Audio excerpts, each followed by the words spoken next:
Are you wasting money on your Google Ads? Yeah, there's a lot of people that are. Yeah. A lot of people that are. Google Ads can be expensive. Yeah, because it can definitely be a money pit for business. Yeah.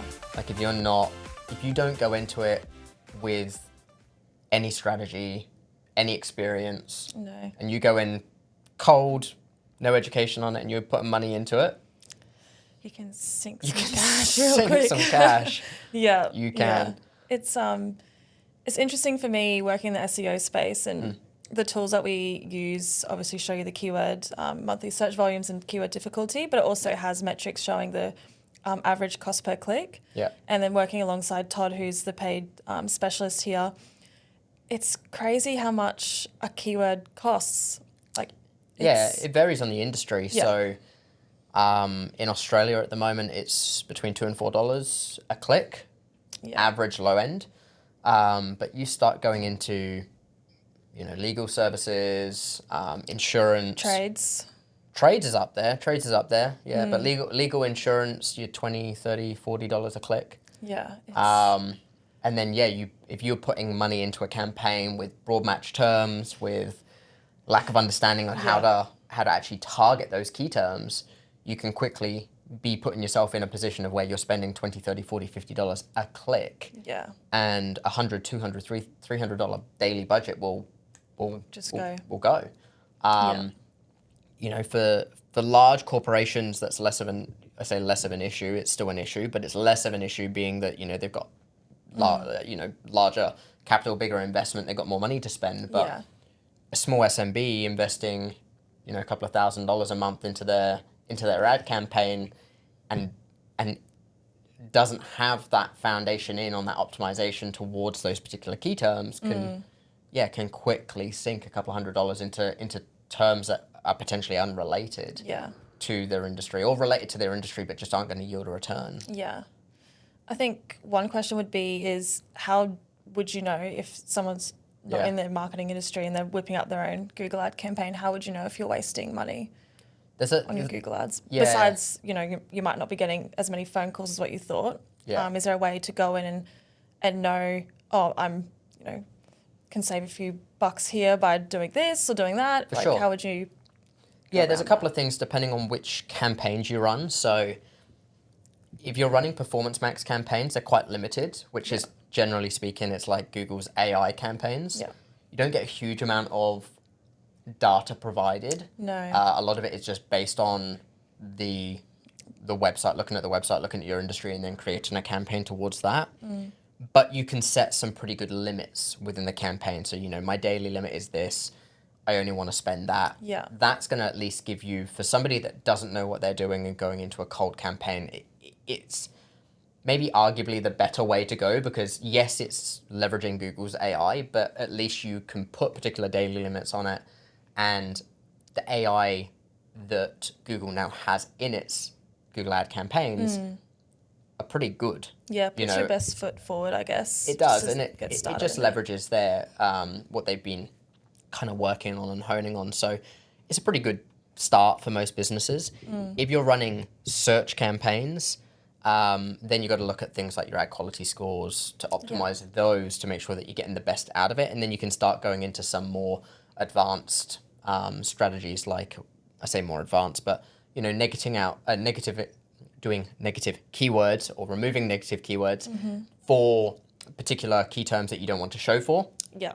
And looking at what they call engram keywords, which is like a non-converting keyword, is another opportunity. Because while you might think that the keyword is relevant to your industry, over time, you can determine whether it might still be relevant to your industry and it might still be a good converting key term, a good key term for the service or product that you're selling. It might be a non-converting key term. So I'll use an example. Yeah. Say, I'll use us as an agency as an example. So let's say that we run a digital marketing campaign of people searching for, digital marketing services. Over the course of 3 months, we might find that we've been running a campaign talking about, broad digital marketing, and we keep getting searches as users searching for the term digital marketing agency.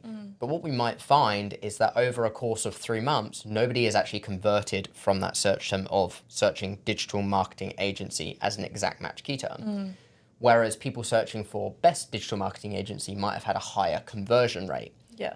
Or at least converted. And what you may then opt to do is remove the investment on those key terms like digital marketing agency, not because they're not relevant, but because they're non-converting key terms. Yeah. We've seen that before actually with a few industries. Yeah. I think law was one we've seen where, Yeah.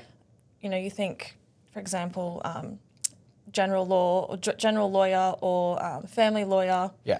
Brisbane is a high converting term. Whereas what we found over time is that the people searching that are still in that informational phase. They're still looking around, assessing their different options. Whereas I think we found, I've just checked with Todd, but it was more super granular information. They're Googling their exact case and then converting off a term like that, and which is more blog content. So it's really interesting with particular industries of, what you think would be a converting term.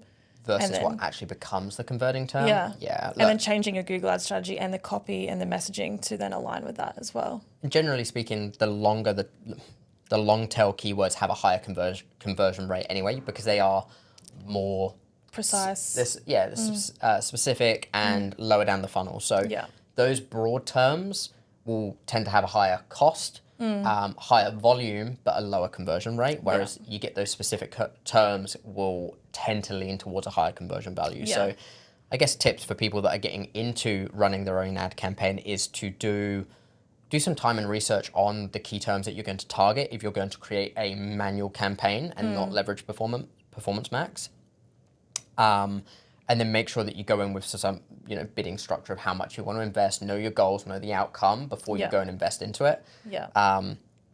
Because there's a lot of factors that come into weighting on how a campaign's going to cost or have a cost to the business. If you're in Sydney, it's going to be more expensive than if you're on the Sunshine Coast, or if you're in, just based on the population of the area. Exactly, geographical location, how competitive it is, population density, it will become more expensive. So just know what you're going into.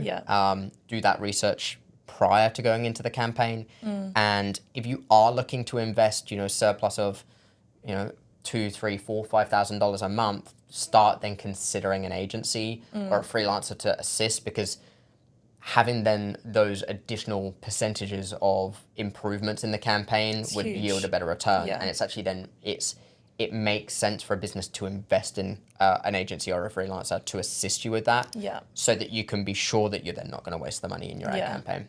Yeah. And I think another note for people who may be doing the ads themselves is making sure that it is profitable for your business. Because I know, speaking with someone who was running their own campaigns, and like, oh yeah, I got 2 leads from my Google Ads, and then you go into the back end, and you're like, you spent like $500 per to get each lead, and then their service may not even cover that cost.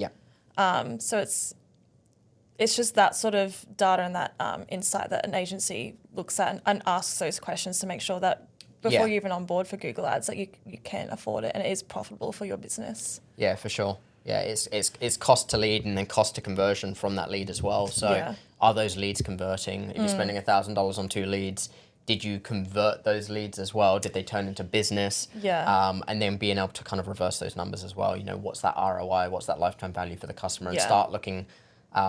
One of the tips that we always talk about is try not to look just at the CPC or even the CPA, the cost per acquisition, because there is that potential customer lifetime value or that potential repeat rate customer. Especially when you come into e-commerce. E-commerce is a very different game in this space. You have to look at not just the dollar in, dollar out and blending the ROAS together or whatever you're doing. You've got to look at what this looks like for that acquisition long term for the business. So great. Awesome. That covers it. Sounds good. All right, well, we'll catch you on the next one. Thanks. Thank you for listening. Stay tuned for our next episode.